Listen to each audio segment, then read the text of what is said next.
this is just going to be a very short video where I go through a very particular game that I played last night that I ended up, as you can see, getting 38 kills in. I died 6 times, but I got 38 kills, 38 splats, which is the highest amount of splats I've ever got in any Splatoon match ever. And it was a tower control match on Flounder Heights, and I guess we'll play it and we'll see how exactly I did it. So it starts off as a very typical Flounder Heights tower control match. I go my usual route towards the tower, making sure to check if there is anyone going in. Okay, someone jumps on the tower, immediately splat them. I see Blaster, but alas, I went in a bit too recklessly there and got splattered by the Blaster. But somehow my team were able to get pretty much a knockout. Well, not a knockout, but they were able to splat most of the other team. And I get the stat on the aero spray and the person with the and again with the Blaster. So yeah, I'm just kind of getting the opportunistic splats where people are not seeing me and I can splat them while they're not paying attention to me. But yeah, we're able to get those splats, multiple in succession, and we're able to get the tower and push with the tower. And at this point, we're basically spawn capping, right? We've very successfully pushed them back to their spawn, and we're making sure that no one's both getting on the tower, but also pushing back into center stage. Now, of course, there is someone back here that I was wary of, but we continue to make sure that they don't push with the tower for very long. We get back on the tower, I get back on the tower, and we start pushing back again. Now, I do die here a second time.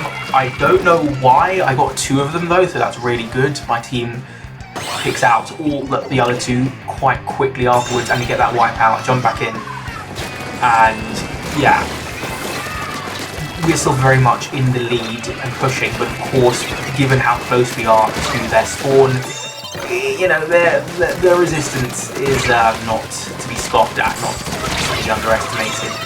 They're putting up a good fight against us, but we're still pushing. We still have a very good lead. And yeah, I died again there. I was a bit reckless trying to just splat as many opponents as I can quickly. But yeah, we're doing very well. Of course, they are putting up quite a bit of resistance. They are not letting us get that knockout. But we are still making sure they do not get back on that tower, and we are still maintaining that defensive by keeping them off the tower and pushing them back towards their spawn area as much as possible. Again, I get a bit reckless here, but somehow I don't die that time, and now, okay, so I don't die that time, and they get knockouts, but we're very close to the spawn. They're respawning very quickly, and what happens here is that we get so close to knocking them out, but one of the opponents, the aero spray, gets back on the tower. I splat them, but here's the thing. I decide it's better for me to retreat than to get on the tower and get a knockout, because I think, well, the rest of the opposing team have respawned. Let me not risk going back onto the tower, and I retreat. I mean, I die anyway eventually. But here's the thing: if I went onto the tower instead of retreating, we may have knocked that out there and then. We have not got knocked out there and then, but we did, and it's at 1. And spoiler alert, it will stay at 1. But yeah. Anyway, we're able to keep them from pushing with the tower even then. Yes, they did have a temporary. They did temporarily push back into center stage with the tower, but we were able to make sure they made no progress. Well, then I die, of course. Yeah, they're rallying, trying to get that tower, but my team very effectively prevents them, and I somehow get the splat there. I jumped to there because I thought that was a low risk area to jump to, because it wasn't in center stage. almost splattered, but anyway, we're pushing back with the tower again. Still very much holding them back and ensuring that no one gets on the tower, and that we're still making sure that they've not pushed with the tower and they cannot enter center stage without us eliminating them before they do get very far into center stage. So yeah, now we're back on the very much defensive, pushing them back into their spawn area. Now I do something very reckless and ridiculous here and go in for the splat with a reflux. But by now it's basically way too late. 2 seconds left, 1 second, we won. I mean, we weren't going to knock that out. Me retreating at that very pivotal point in the match meant that there was no way we could have pushed the tower to 0 after that. I mean, there was a way, but we didn't end up doing so. So we didn't knock them out, but we got to 1, and we ended up winning. This one was an interesting one. Wait, no, which one's... Oh, yes. This one and the one after this one were quite interesting for quite different reasons. You'll see that I somehow was able to avoid getting splattered that entire match, which isn't unusually rare. It is a little to not die a single time in an online match.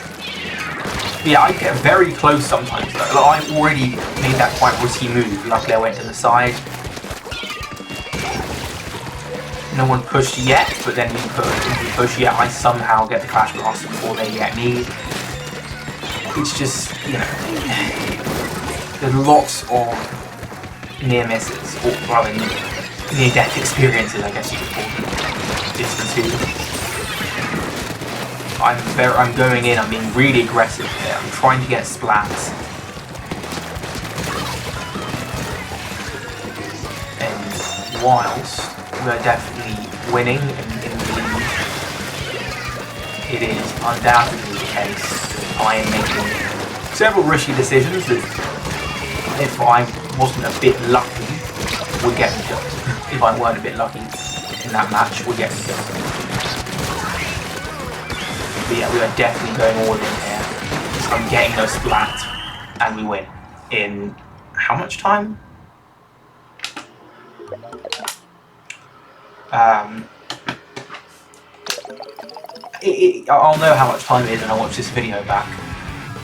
But yeah, quite a short amount of time.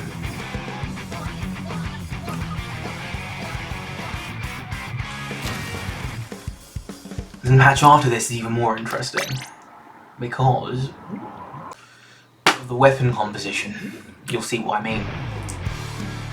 Another tower control match at Robo-Rom N, but for some reason I'm paired with 3 players with chargers. All 3 players on my team, the rest of the players on my team, have sniper-based charger weapons.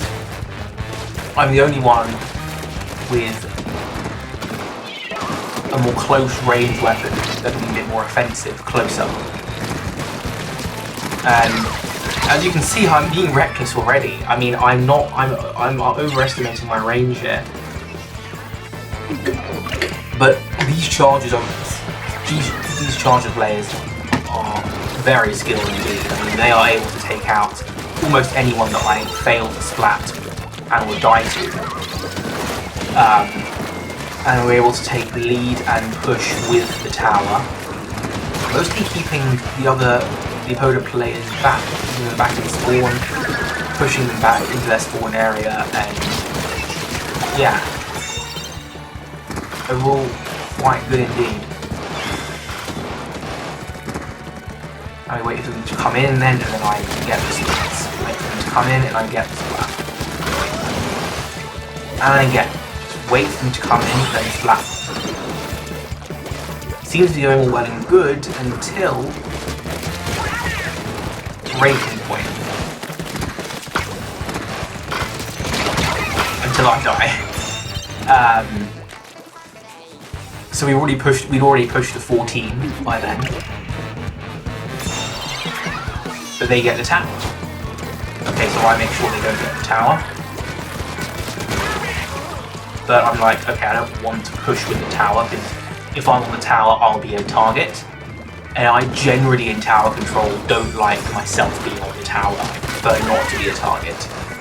So that's how the tower then goes back to center stage, and we're not actually able to push it any further beyond this point. I don't think, at least by memory. But we're still able, for the most part, to make sure that indeed they do not push with the tower. We're still keep them back in their spawn area. Make sure they don't get back control of center stage. But I die because I get a bit reckless, but also I just made a mistake there. So yeah, this is the point where they start to push with the tower into our base. And I'm like, how do I remedy this? Okay, well I die again, but my teammates come to the rescue by splatting 3 of the 4, and then the 4th one. Right afterwards, they get the wipeout. After I die, I come back in and we're pushing with the tower again. I'm already making some ridiculous mistakes, as you can see. Already making ridiculous mistakes. And my team are very much carrying in this at this point. But we're not letting them push with the tower. We're absolutely not letting them push with the tower. But I still can't get the ultra stamp there. Rule of thumb, don't try and chase an ultra stamp or get around it, because most of the time you'll fail.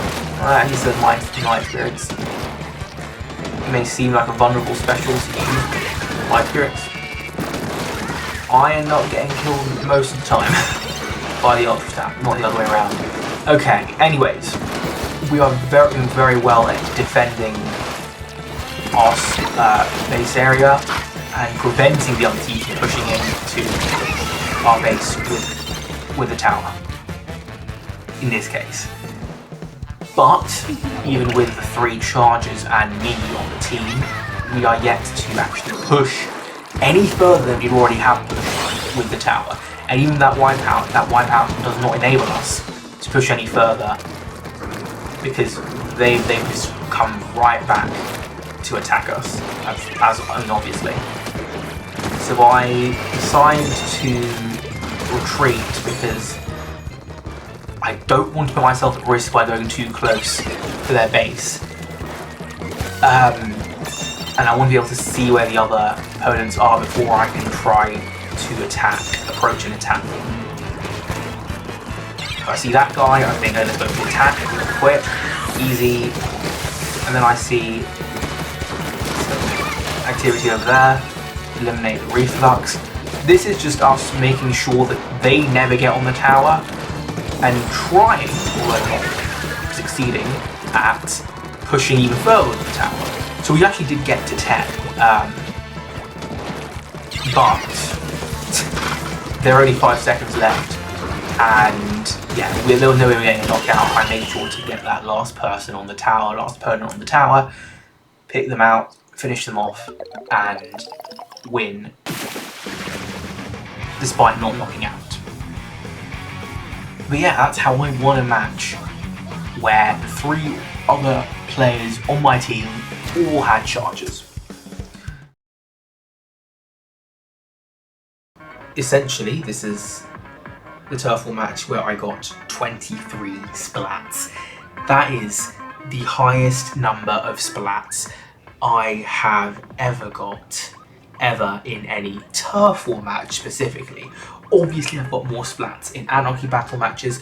Literally, one of the previous matches that I featured was the match where I got 38 splats, which was the most amount of splats I'd ever got in any Splatoon online match ever.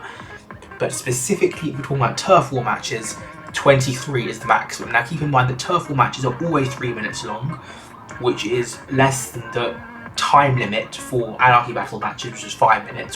And in this 3-minute time limit, I was able to get 23 splats in Turf War whilst winning. But let's play and let's see what happened. And why I think this match actually highlights a key problem with Splatoon online matches and multiplayer maps in Splatoon 3 specifically.